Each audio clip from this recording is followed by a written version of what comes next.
তুমি কোথায় যাচ্ছ? আস্থা কোথায় যাচ্ছ? স্কুলে?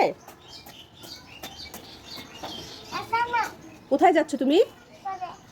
স্কুলে? তুমি স্কুলে কি করো? স্কুলে কি করো? তুমি স্কুলে কি করো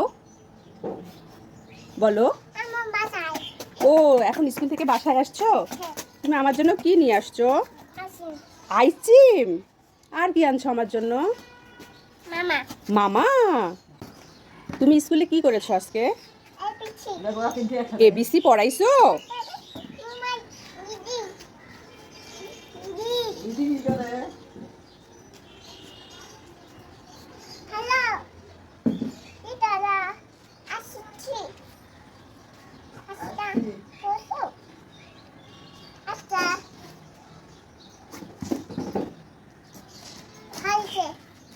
স্কুল শেষ, বাসায় আসছো? ও আচ্ছা, আমার জন্য কি আনছো? কলা। আর কি আনছো? আর কি আনছো?